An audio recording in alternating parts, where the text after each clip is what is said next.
Het giert oan. En het is nog een half uur te gaan, iets minder dan een half uur. Spektakelmusical De Tocht interesseert haar een speciale start bewijzen via de musical die in oktober 2021 in première zal gaan. Wij sprutsen met Foppe van der Veen over wat er al is te gebeuren. Het wordt een bijzondere voorstelling. Dat kan ook niet anders, want het gaat over de Elfstedentocht. En de Elfstedentocht is iets van iedereen. Dus wij voelen ons ook heel erg vereerd eigenlijk dat we deze voorstelling mogen maken. Het klinkt een beetje stom, want we hebben het zelf bedacht.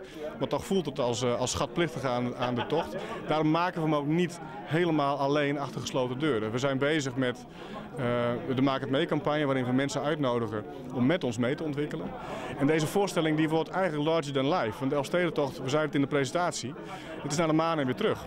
Als je aan de start staat van de tocht, dan weet je eigenlijk niet waar je aan begint, maar je weet wel dat het fantastisch gaat worden. Nou, wij weten wel waar we aan beginnen. We gaan een voorstelling maken die in een theater gaat plaatsvinden die nog gebouwd moet worden. Dus het is echt naar de maan en weer terug.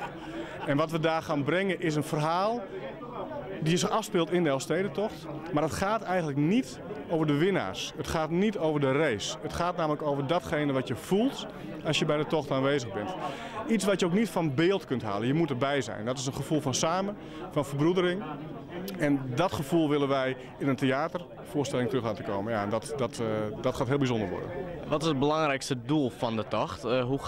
Hoe gaan jullie dat overbrengen tot de mensen? Nou, kijk, wat ik net zei, dat samengevoel. Wij zijn in Nederland, hebben we niet heel veel dingen waar we met z'n allen één zijn. En dus voor de nieuwe generatie is de Elfstedentocht, ja, dat heeft eigenlijk in het verleden bestaan. En als we er niet uitkijken, dan gaat het weg. Dan vergeten we het zo meteen. Terwijl dat nou zoiets belangrijks is voor als Nederlander om je identiteit ook aan te verlenen. Dat het eigenlijk bedoeld is voor de komende generatie. We gaan die magie vangen in een grote voorstelling met veel impact om de nieuwe generaties het gevoel van Elfstedentocht te laten voelen. Nou, en dat vind ik zo belangrijk, want uiteindelijk is dat wie we zijn als Nederlander, als Fries, wordt door heel veel dingen gedefinieerd, maar ook door een gevoel van samen. En dat kunnen we hiermee aanraken. De stad Dokkum die zit ook in de Elfstedentocht.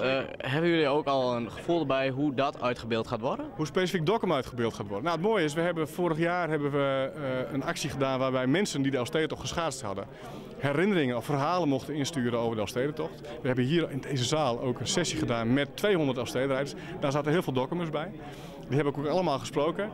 Een snoepwinkel. Het is zo ongelooflijk mooi. En Dokkum is ook, dat weet iedereen, de plek waar je naartoe wilt. Want daar is het feest en daar wil je het voelen.